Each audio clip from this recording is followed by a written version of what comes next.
Dame i gospodo, naša analitičarka večeras je Đilas. Nije, hvala Bogu, šalim se. Ona je dugogodišnja profesorka Fakulteta političkih nauka, novinarka, urednica, kolumnistkinja i nekadašnja košarkašica OKK Beograda. Dame i gospodo, Neda Todorović! Dobro večer, Nedo, dobro nam došli. Hvala lepo. Evo, koleginica sa N1 je predsjedniku Vučiću postavila 3 vrlo konkretna pitanja vezana za mural Ratka Mladića, na koje je on još konkretnije uspeo da izvrda odgovor i da ne kaže ništa. Šta mislite da bi gospodin Vučić odgovorio na pitanje o muralu i o Mladiću da je za promenu iskren? Jel smem da budem na trenutak profesorka, pa da počnem od jednog ili dva kratka primjera. Dobro.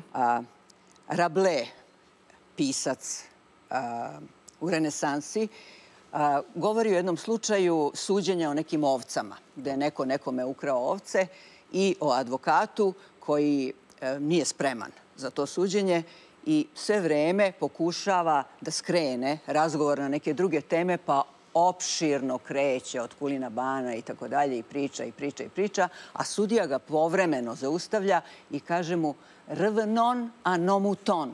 To jest, vratimo se, molim vas, našim ovcama.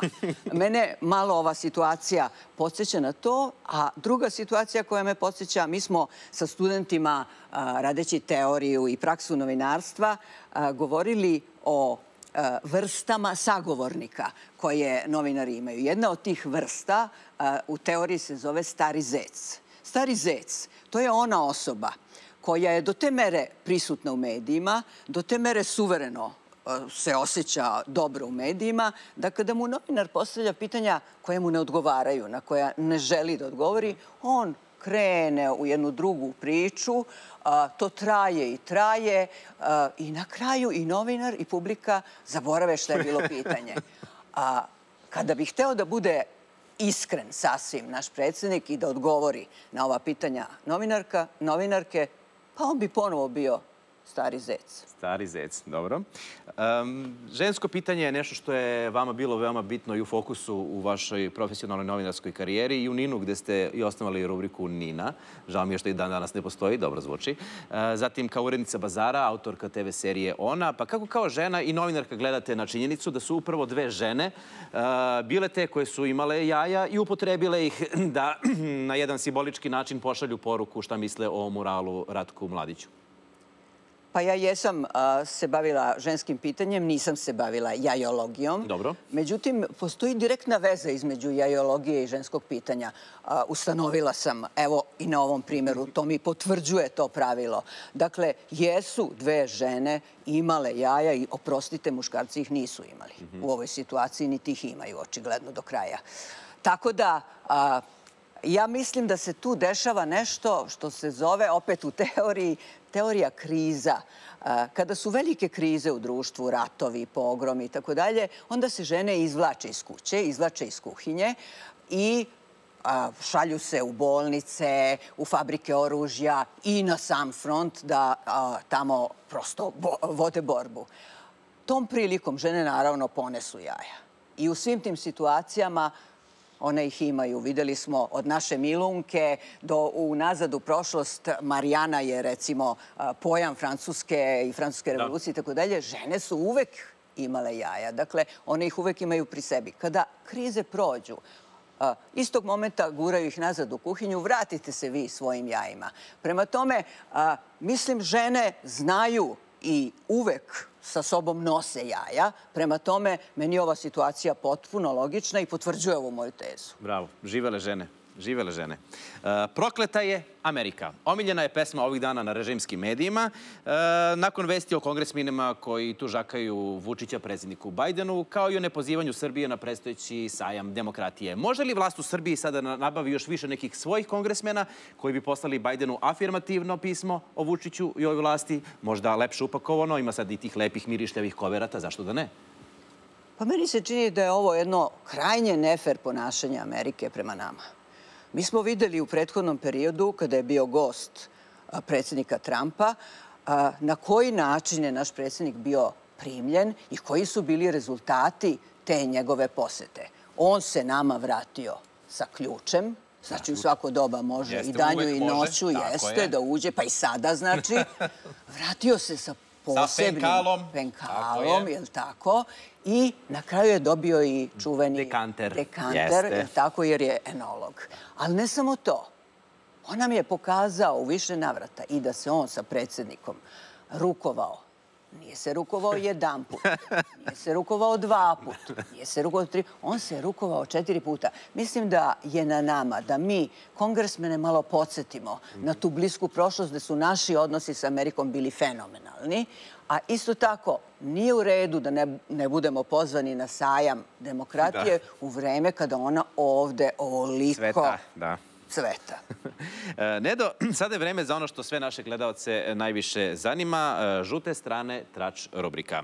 Da li je tačno da ste kao mlada košarkašica OKK Beograda upućivali poglede sportske simpatije ka najboljem igraču muške ekipe koji je nosio dresa brojem 5 i zvao se Radivoj Korać? Naravno da je tačno. Ja sam jedna od 20 miliona koja je gledala u to vreme omađjano zvali smo ga Žućko, iz više razloga. Bila sam na jednoj utakmici na kojoj sam strasno navijala kako je priličilo tim godinama, gde je Žućko postigao sam 99 koševa. Vi ste bili na toj utakmici klubnoj? Bila sam na sajmu sa Šveđanima i možete misliti kako smo navijali i kakvim očima smo ga gledali. On je inače bio jedna beskrajno zanimljiva, šarmantna osoba, jako obrazovan, osoba koja je volela sve od nove muzike. Prvi je doneo ploče Beatlesa, recimo, u Beograd. Prvi je nosio nešto što je lansiralo modu u Beogradu, one sa koje na 2 reda i sa 2 šlica pozadi. Prvi su išli u mokasinama, bez čarapa i tako dalje. Naravno da sam ga gledala očima... Sa jednom sportskom simpatijom? Da. U svakom slučaju. I znate šta, kad god gledam košarku i kad vidim neki potez koji me podsjeti na onaj njegov čuveni horok ili nešto, setim se njega i toga kako je strašno i prerano otišao.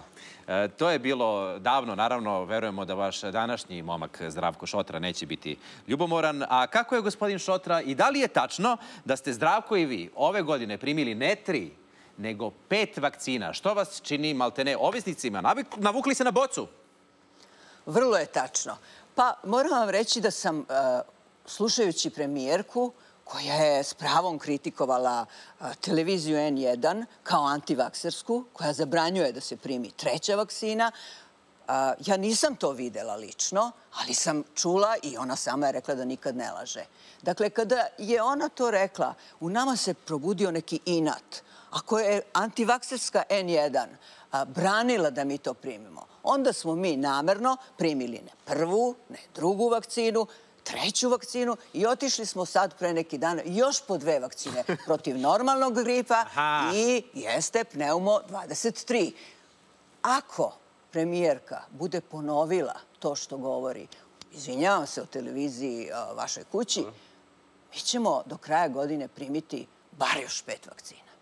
Pa, osladi se čoveku, naravno. Nedo, hvala vam. I za kraj moramo da pomenemo i kolumnu koju pišete na portalu Nova RS, iz koje se izrodila i knjiga Pod maskama. Dnevnik pod maskama. Ja sam onih 77 dana svakog dana na nervnoj bazi pisala dnevnik i on je na nervnoj bazi objavljivan na portalu. Ja sam ga onda naravno skupila, napisala sam vam ovde jednu poslednju. Znate šta, obećajte mi na ovom dnevniku da ćete i vi primiti 5 vakcina, bez obzira kako se vaša televizija ponaša, i donela sam vam još jedan poklon bez koga nikad ne idem.